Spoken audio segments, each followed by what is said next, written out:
tugenze mu Endobeso nenga tuwerabira olunaku lwaleero tuli Kasanga kwa Full Club tugenda okubeera ne Alien Skin tusubwa ate enkeera nga 5 tugende Empigi ku Buddu Gardens.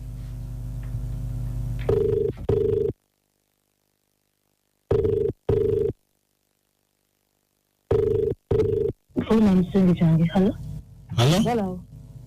Wange soko kidogo. Why? Oli mukugamba mwana galewo? Hata galirawo ki? Privacy. Privacy. Nze bampita mukunja wa BTFM wangambye nkukubireko nti olina Endobeso. Nkunja bali kunkubira ku bannange. Ndi mukyala alina abaana babiri.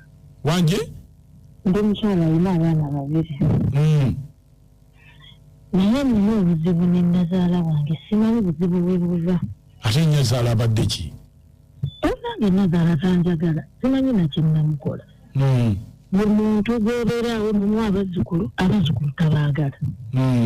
Nange kennyini waliwo wano amazaalibwa ge nengula gomesi nentwalira maama eyazaalira omulenzi gwenjagala ennyo.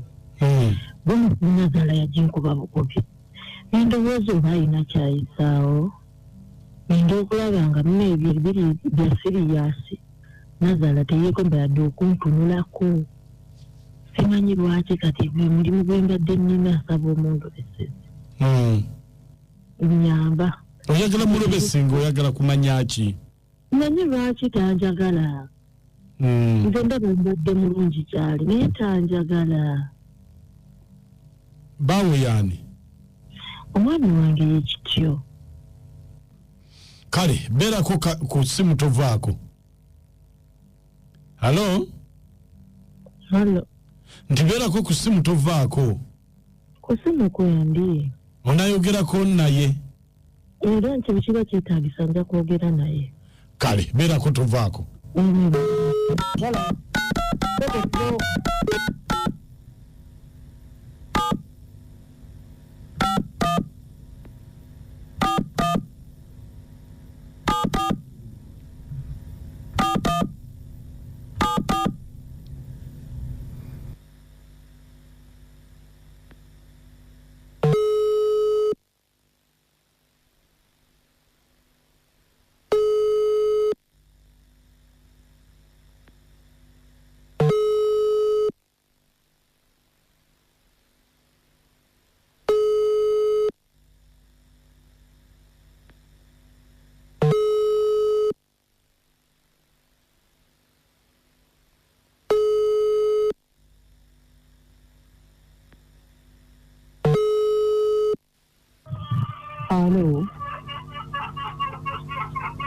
Hello?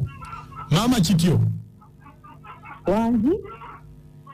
Wasuza otya nnyabo? Ndi munnange.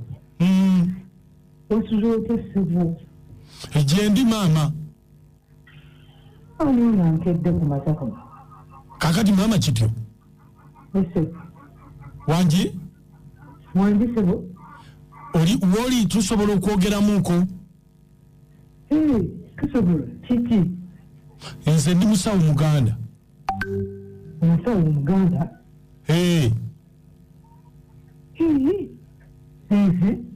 Munnange nabadde ndi wano mu mbuga yange. Omanyi bwe nkubbirako ate saagala obizzeeyo. Tujja kubizaayo. Waliwo eyabadde azze nkukwatire mu bigali. Okukwatira mu bigali kyeki? Ng'alina by'ayagala nkutuuseeko. Munnange neŋŋamba nti kufe abalwadde baffe tumanyi obbalekesa wano essimu. Kati ne mubuuza kiki muka kityo. Muka kityo nga tajja wano. Omukyala oyo yazze ku musawo. Ng'alina buzibu kyali. Mbu omuloga tomwagala mu maka ga mutabani wo. Namuloga? Namuloga nti? Mutomwagala simanyi yakugulira ne gomesi n'ogimukuba. Wabula omwana muwala oyo Gwomusegula gw'omukazi okuvola gwajja mu bulamu bw'omwana wange emirembe giganye okubaawo. Munnange mbuto mwagala omulogo oyagala ave mu maka ga mutabani wo bw'oba gwono agafumbamu. Oyo omwana w'omukazi okuvola yajja mu bulamu bw'omutabani wange sikyafuna wadde 10 wadde olwo bwe gukanulira amaaso ago agakiringa ekisanyi ky'okumutula. Okuvola yajja ng'omwana luli yalinga mpeerezaayo 10 nampeerezaayo 5. Naye kakati maama yafuna omukazi maama ina amabina gayiringulira mu ddiiro walina wafuluma bwayingira omwana olowooza akyasobola okumpa wadde olw'ataano. Tampa wadde 10 kubanga omwana muwala oyo abigula maama toyita kijjuza n'ekomeeri besende byomufuwa tebamuwajalya oluwunzika tawunzikira mutoyi kujjuza mutoyi ya mutabani wange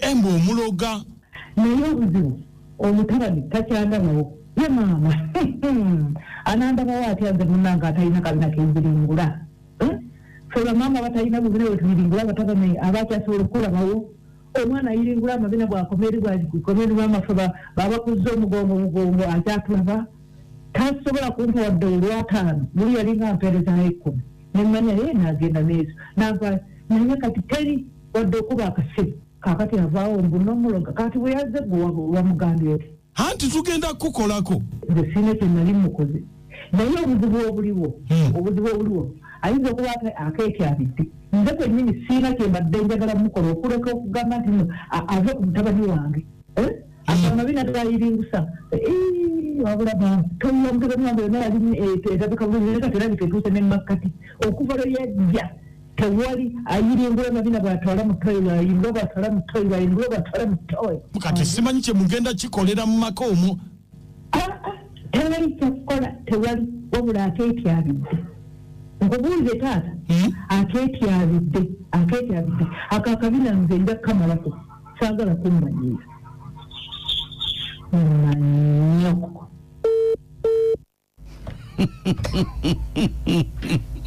ndowooza Endobeso mugiwulidde bwetyo.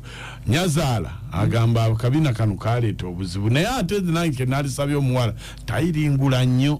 Munange wabeera wakabina nga teweetaaga okwakwenyenyo bacce nga Katonda akuweesa ebiri kubanga akati laba kavuddemu obuzibu ate kati musango gwe kaleesa ensasa bw'olabawo Nazaala wakiri tuula amalegenda olyoka obigule kubanga olina bigulira bbaawo watyanga ke kasikiriza mutabani we anti era ke kamusikiriza naye maama lwaki gwe okabigulira mu maaso ga Nazaala ye Nazaala lwaki tabula ku mukola osobola okutula naye nga akalina ku TikTok. Omwana ekikubiguza kiki waliwo bannange omuntu nga teweetaaga muga nti bigula ate nno n'eminwe tugiriya waliwo omuntu n'omunaye nga siya tasobola kufumba ya minwe nga giba minyige